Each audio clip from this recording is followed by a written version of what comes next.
સોમવતી અમાસે એટલે અમાસ સોમવારે એટલે સોમવતી અમાસ.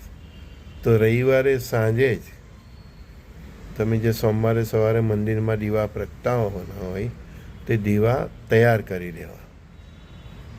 અને જ્યારે બીજે દિવસ સવારે તમે જ્યારે દેવસ્થાનમાં દીવા પ્રગટાવો તો એની પર થોડું કપૂર એની જ્યોત પર લગાવીને પછી દીવા પ્રગટાવો. અમાસને દીવે દીવા બનાવવા નહીં.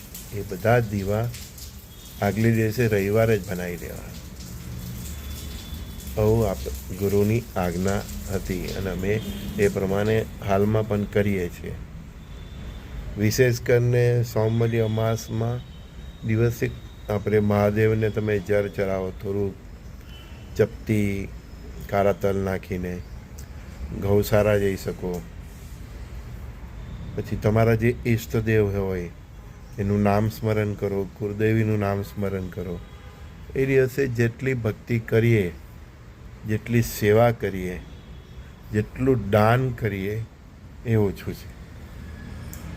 અને વર્ષમાં એકાદ બે વાર સોમવતી અમાસ આવતી હોય તે દિવસે આટલું આપણે કરીએ તો પણ ઘણું છે. નામ સ્મરણની સાથે કર્મ પણ મહત્ત્વનું છે. કર્મનું ફળ તરત મળે છે.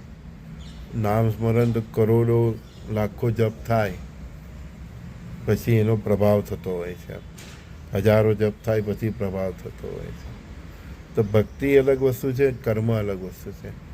તો ભક્તિ હોય તો એની સાથે કર્મ હોવું જોઈએ એમ. તો સોમવતી અમાસના દિવસે ભક્તિ કરો, પૂજા કરો, પણ કર્મ પણ કરો. કર્મ શું કરો કે મહાદેવના મંદિરે જઈને જળ અભિષેક કરો, ગૌશાળા જાઓ, કોઈને વૃદ્ધાશ્રમ જવું હોય વૃદ્ધાશ્રમ જાય.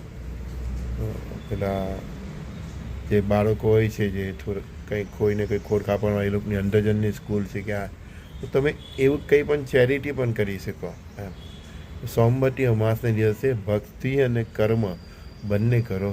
પણ જે દીવા તમે પ્રગટાવો છે તે રવિવારે સાંજે જ તૈયાર કરી દેવા, એટલે કે રવિવારે જ તૈયાર કરી દેવા. સંજય બોરીવાલાના પ્રાતઃકાળે સત્સંગમાં સૌને પ્રણામ. શ્રી ગુરુદેવ દત્ત.